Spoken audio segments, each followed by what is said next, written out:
We are live. Well, this is Civil Discourse Now. I'm Mark Small. This is Delilah. She's my cat. She's interested in current events too. It is February 17th, 2021. Rush Limbaugh is dead. Very few people have done so much to spread hatred and animosity in society as did Limbaugh. I noted in my blog just a while ago the strange resemblance he bore to D.C. Stevenson, the one-time head of the Ku Klux Klan in Indiana, who was driven from leadership by a homicide conviction. He ended up in Missouri. That's where Limbaugh was born. Coincidence? Got me. But it's hard to take joy in somebody's death, but when somebody has caused as much rancor as he had, man, you just got to sit there and say, well, he's dead. Okay. So what else is new? And that's part of what the problem has been in the last 40 years in the United States. And it goes back to January 20th, 1981, when the United States began the slow degradation to dumbing down. This is Civil Discourse Now. I'm Mark Small. The number is on the screen. You can call in 317-517-2037. If somebody's out there and enjoys listening to this, please call in to let me know you can hear this. I'm trying to run tech and learning all the time about it. It's fun. My political science major was not heavy on the science, but I was more a political theory major than political science major. Political science had more to do with polling and looking at the mechanics of our political system today, whereas what I was studying was the basis of political systems. Thomas Hobbes, John Locke, Plato,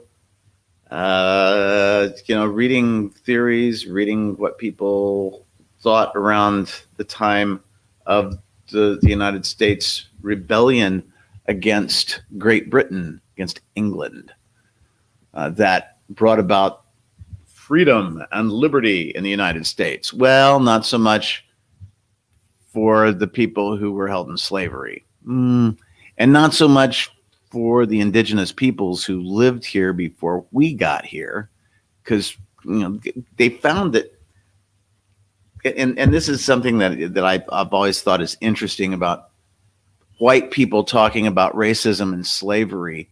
I have a different view. A lot of times, one argument was, well, they couldn't enslave the Indians, because the Indians that were here, they'd rebel against people trying to hold them as slaves.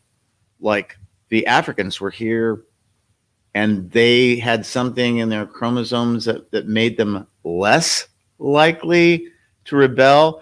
They favored being held as slaves.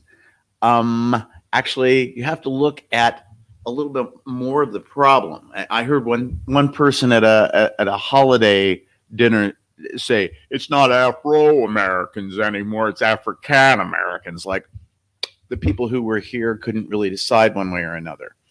The people who were brought here involuntarily from Africa were forbidden from speaking their own languages. They looked distinctively different from the white Europeans who were here. Over that period of time, they weren't allowed to learn how to read or write. So whereas the Irish came over in the 1800s, well, they spoke their language, they had their names, what have you, and they could go ahead and learn how to read and write. But if Africans couldn't, you should read the autobiography of Malcolm X if you wonder about why it is that culturally white people don't understand a lot of what African Americans go through. That's part of what a college education is supposed to be about. That's where I read that book.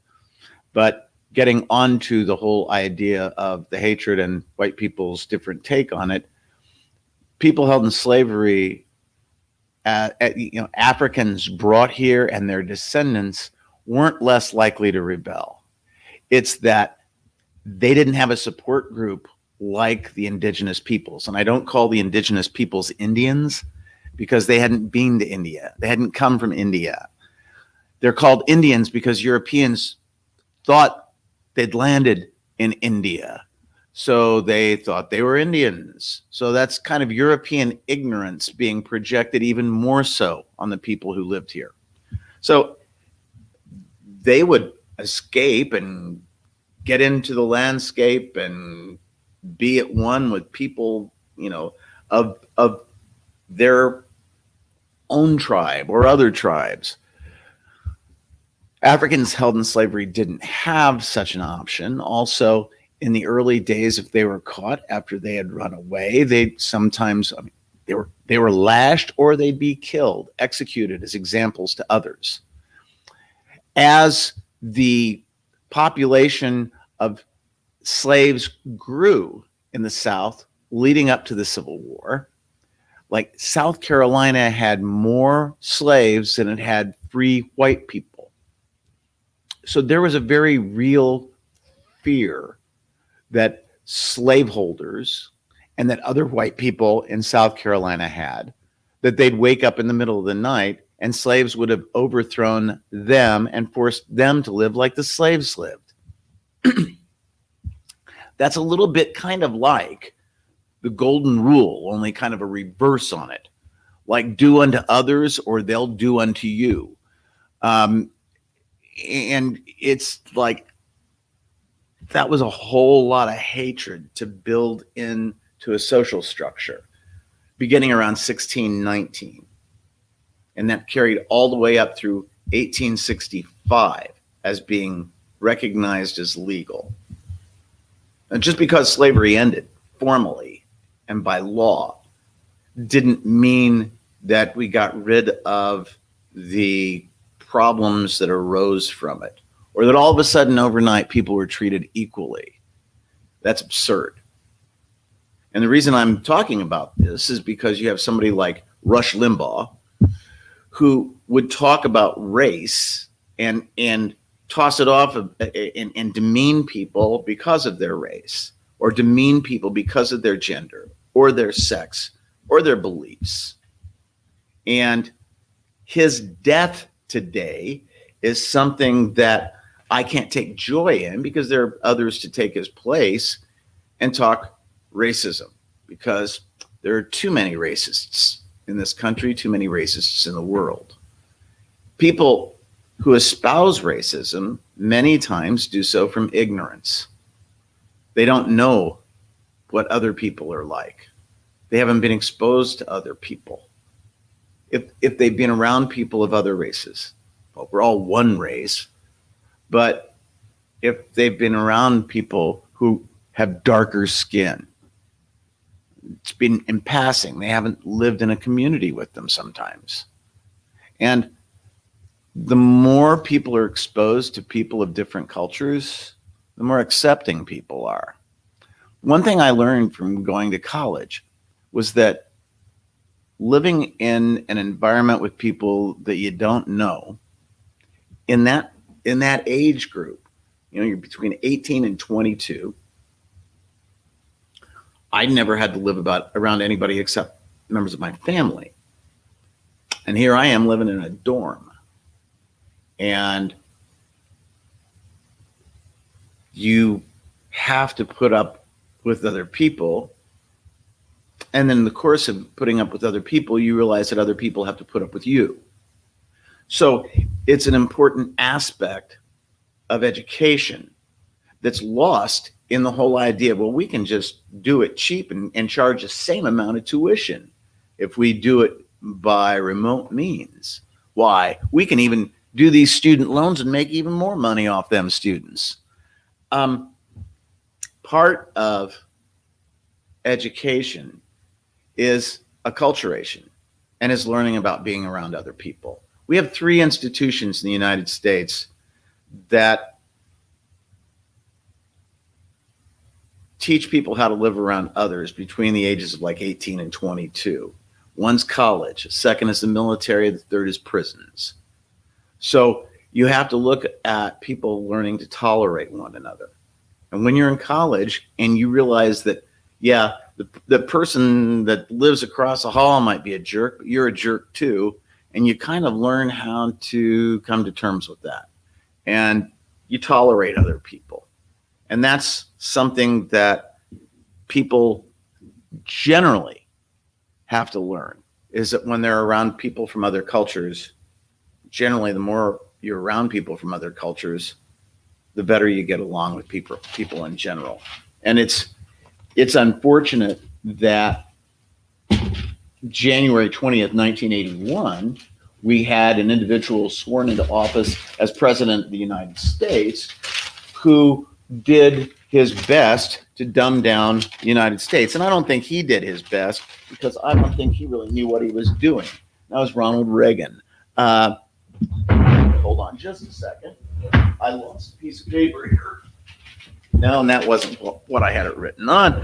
Anyways, when Reagan took office, it wasn't that he was running things so much, it's that the people who were working for him were dumbing things down. He was oblivious. I mean, Richard Nixon said to H.R. Haldeman one time, you ever be in the same room with Ron Reagan?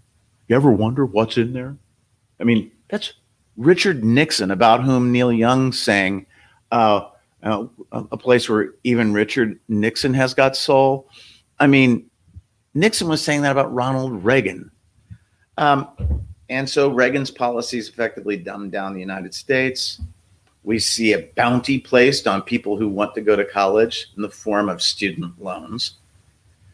So those are basically my thoughts on Rush Limbaugh dying today.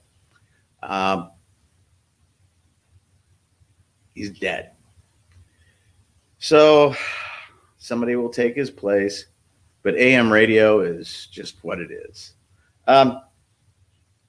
Still, we've got our decoder rings. We're starting to distribute them to members of the Antifa and the Deep State.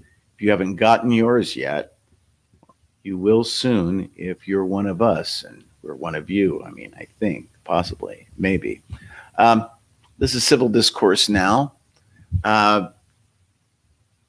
We will be back on tomorrow. I will be back on tomorrow to talk more about what's going on lately with our presidential politics and all the stuff going on with Trump's getting sued every place, and criminal investigations are being launched of him.